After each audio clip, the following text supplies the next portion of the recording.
Halo para penonton, kembali lagi bersama saya di channel Jalan Film. Di pembahasan video kali ini, saya akan membahas sebuah film yang berjudul In the Heart of the Sea. Film ini dirilis pada tahun 2015 dan disutradarai oleh Ron Howard. Film ini berlatar di tahun 1820-an dan bercerita tentang perburuan ikan paus untuk diambil minyaknya. Sebelum masuk ke videonya, saya peringatkan bahwa video ini mengandung spoiler. Jadi yang tidak ingin terkena spoiler, maka saya sarankan untuk menonton filmnya terlebih dahulu. Yuk langsung saja. Cerita ini dimulai di suatu malam datang seorang penulis bernama Herman Melville menemui pria tua yang bernama Tom Nickerson. Penulis itu menanyakan segala sesuatu tentang karamnya kapal Essex. Tom Nickerson satu-satunya orang yang masih hidup dan hanya Tom lah yang tahu tentang karamnya kapal Essex.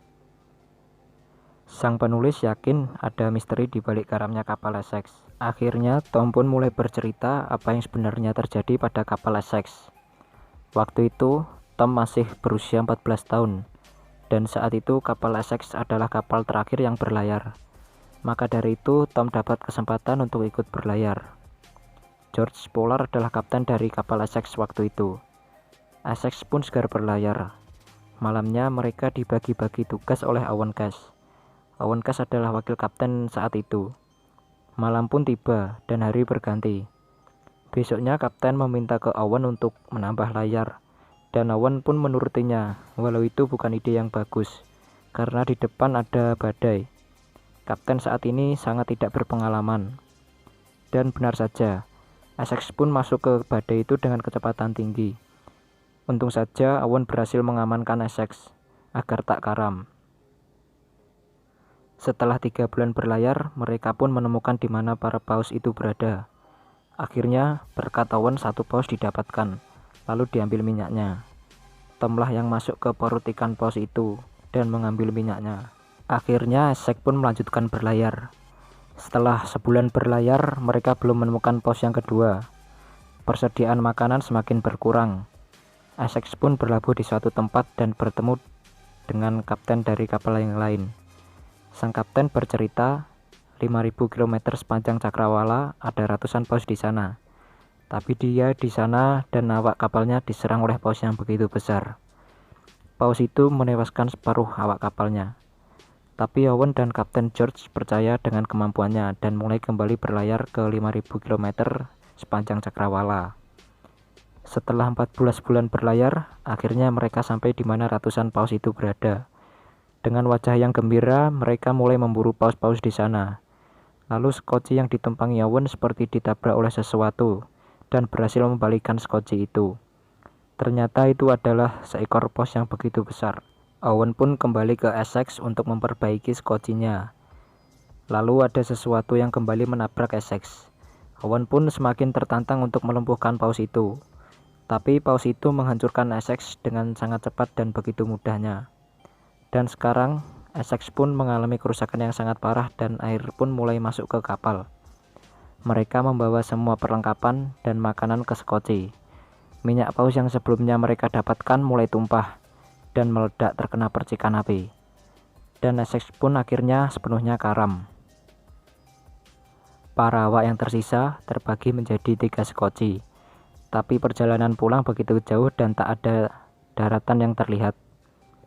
Sekarang sudah 30 hari mereka terombang-ambing di lautan lepas, dan stok makanan semakin mengurang. Akhirnya mereka melihat daratan yang sontak membuat mereka sangat senang. Tak lama kemudian, Owen menyuruh untuk mulai mendayung. Owen melihat paus raksasa itu lagi, dan paus itu mulai menghancurkan skoci yang ada dan menewaskan sebagian awak kapal. Akhirnya, mereka terdampar di daratan dengan skoci yang rusak. Hari demi hari mereka lalui tanpa makanan dan minuman. Singkat cerita, salah satu awak tak sengaja menemukan tengkorak di dalam gua. Owen pun yakin takkan ada kapal yang melintasi pulau ini. Akhirnya, mereka memutuskan untuk pergi dari pulau itu dengan skoci yang sudah diperbaiki. Tapi, salah satu teman Owen memutuskan untuk tetap tinggal di pulau itu sendirian. Dengan berat hati, Owen pun berpisah dengan temannya. Sekarang sudah 48 hari mereka terombang-ambing di lautan lepas. Saat itu ada satu awak yang meninggal. mungkin karena kelaparan. Saat mayat itu mau dibuang, Owen pun berkata, tak ada pelaut yang waras untuk membuang apapun yang bisa menyelamatkannya. Tom bercerita itu kepada penulis bagaimana jiwa-jiwa mereka yang sudah mati saat itu. Mereka memakan bagian demi bagian dari awak kapal yang sudah mati tadi. Tom bercerita dengan hati yang tergetar. Sudah 71 hari di laut lepas tanpa makanan dan minuman.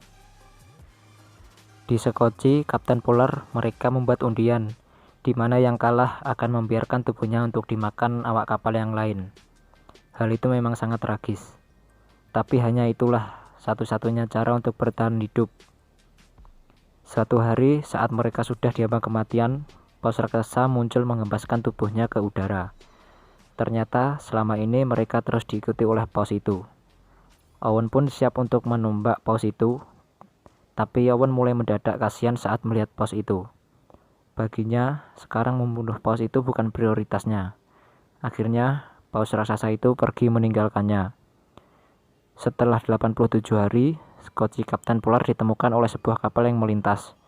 Yang tersisa hanya kapten dan satu awaknya. Sedangkan Sekoci Owen terus berlayar menuju lautan lepas tanpa adanya makanan. 90 hari, Owen dan awaknya terdampar di lautan lepas. Keadaan mereka sangat menyedihkan dan badan yang sangat kurus sekali. Hingga kemudian mereka melihat daratan. Tom pun membangunkan Owen. Akhirnya mereka diselamatkan oleh penduduk setempat. Tempat itu adalah daratan yang bernama Chili. Tempat itu sangat jauh dari rumah mereka. Singkat cerita, setelah 3 bulan berlalu, mereka akhirnya dipulangkan. Mereka disambut di pelabuhan dengan tatapan yang sangat aneh. Owen sangat bersyukur bukan main karena dia dapat bertemu lagi dengan anak dan istrinya. Dan itu adalah hari terakhir Tom melihat Owen. Kapten Polar kembali berlayar untuk menemukan paus itu dan membunuhnya karena telah menenggelamkan Essex. Tapi Kapten Polar tidak pernah menemukan paus itu lagi. Kapten Polar pun tidak pernah berlayar lagi sejak saat itu. Sedangkan Owen sekarang membeli kapalnya sendiri untuk berdagang. Dan itulah cerita yang diceritakan oleh Tom Nickerson kepada sang penulis.